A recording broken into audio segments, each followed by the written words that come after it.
अस्सलाम वालेकुम दोस्तों। साईं असांजी सिंध शुमारी जो लोक अदब जो वरसो निहायत लाज़वाल आहे। को वक़्तु हो जॾहिं ॻोठनि वस्तियुनि वाहननि में पोतागनि ते सुघड़ अची मिलंदा हुआ ऐं अदब जा वखर विखेरींदा हुआ त ॿाहिरियूं थी वेंदियूं आहिनि। ख़बर ई न पवंदी त फजर थी वेंदो। जलाल भुट्टो पंहिंजे वक़्त जो हिकु मशहूरु नाले वारो सुघड़ ऐं महफ़िल जो मोर लिखियो वेंदो हो। हिकु राति उनजे तर जो मशहूरु चोर यारू नाले सां बि उन कचहरी में अची वेठो हो ऐं जलाल भुट्टो चोरनि बाबति गुफ़्ता ॿुधाया के चोर खे त पादर भलो, सचे खे त आधर भलो, आसले त कादर भलो, जाइ खे त दर भलो, ए बि चारई थोक भला, टका चारई रोक भला। चोर खे त धूड़ भली, मेंह खे त जोड़ भली,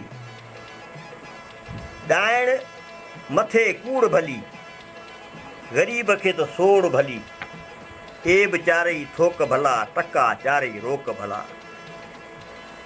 साईं हुन उते ई जेको सो यारूअ चयो, चई साईं जलाल, अॼु तो जेका मूंसां जुठ कई आहे आऊं चोरीअ खां तौबा थो कयां। त ईअं थींदो हो त सुठा सुठा गुफ़्ता माण्हू ते असरु कंदा हुआ ऐं हू पंहिंजी जेके बुरायूं छॾे वेंदा।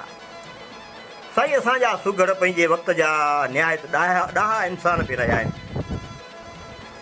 पंजका यानी पंज एका या पंजनि जे जोड़ वारा लफ़्ज़ पंहिंजो सिटूं हिन वस्फ़ खे पंजनि माण्हुनि, पंजनि साह वारनि, पंजनि जानवरनि ऐं शयुनि जे लछणनि, गुणनि ऐं ख़ूबियुनि ख़ामियुनि जी भली बत सां उपटा अर्थ कयल हूंदी। पंजका पंज ॿोरनि वारा हूंदा आहिनि ऐं इहे छहनि वारा हुजनि त पंजका लिखिया वेंदा आहिनि। दोस्तनि जे मुलाज़े लाइ कुझु इहे पंजका बि मुलाज़े लाइ रखिया आहिनि। उन्हनि लाइ पंज ई न थिया, ॾचर घोड़ी, सुचर ज़ाल, छिटी कणक, घाटा तिर, उधार विहां, जहिड़ा पंज ई न थिया। ॾचर माने घणो खाईंदड़ घोड़ी, सुचर माने थोरो खाईंदड़ ज़ाल, छिटी कणक, घाटा तिर, घाटनि तिरनि में बि जेको अन्न घटि थींदो, उधारो विहां जेको ओधर ते जेको विहां कजे उनमें बि जेको जहिड़ो घर न थियो, इन करे पंज ई न थिया। वरी पंज ई बदनाम,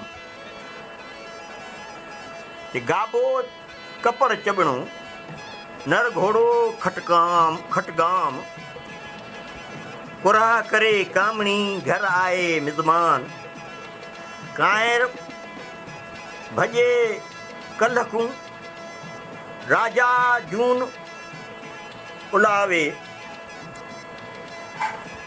ये पंज ई बदनाम माना गाबो जेको कपिड़ा चबे ऐं नर घोड़ो जेको सो बि उनमें उनजी विख जेका असां खुटल हुजे त उन सां इहो थींदो त हू ॾुखियो सुवार जे लाइ ॾाढो ॾुखियो पंधु थींदो आहे हुनजो। ऐं औरत जेका घर आयल महिमान खे ॾिसी कोकुर करे ऐं गीदो गीदी डिॼणू मुड़ुसु लड़ाई जे मैदान मां विढ़ण जे बजाए भॼी निकिरे घर अची वॾा डार हणे ऐं राजा जेको कूड़ ॻाल्हाए, इहे पंज ई बदनाम, पंज ई भारी, मुड़ुसु चखियो मखियो हले, घर में रन उघाड़ी, कमु पए हकल कजे तॾहिं खने कियारी, रेस ॾायो सथ में हले, हणे दोहर ते ताड़ी, ॻाल्हि जो ॻर न ॼाणे हणी घणी ॼाड़ी, पंहिंजी डाए झूपड़ी ॾिसी पराई मारी, इहे पंज ई भारी। मुड़ुसु पाण बि चखियो मखियो पियो हले ऐं घर में माई जी ॿोली ख़राबु, कम पे जी जेकॾहिं हकल कजेसि त पियो कियारी खने ऐं बिना सलाह जे जेको सो हलंदो पियो साथ में ऐं पोइ वरी जेके वॾे वाके दौलत ते ताड़ी हणी हलंदो, ऐलान बि करे ऐं वरी ॻाल्हाए बि ॼाणे न, पर ॼाड़ी घणी हणे। पराई माड़ी ॾिसी पंहिंजो भूंगो झूपड़ी बि ढाहे विझे त इहे पंज ई भाड़िया, पंज ई भाड़िया। वरी थी पंज ई पेट ॿारिया।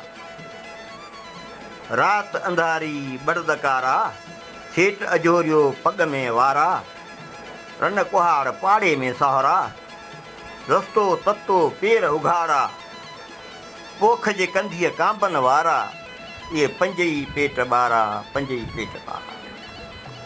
साईं राति बि अंधारी हुजे ऐं वरी ढॻो जेको ॻोल्हणो हुजे सोभ रंग जो कारो हुजे त पोइ ॾाढो ॾुखियो थींदो आहे। ज़ाल घर में कुहाड़ हुजे ऐं सावरा जेके पाड़े में हुजनि त पोइ मुड़ुस जे पाड़े में ई हुजनि त पोइ विहण जी जे घर में वेहण जे बजाए माई सॼो ॾींहुं माइटनि जे ओटे ते पेसी थी ऐं मुड़ुस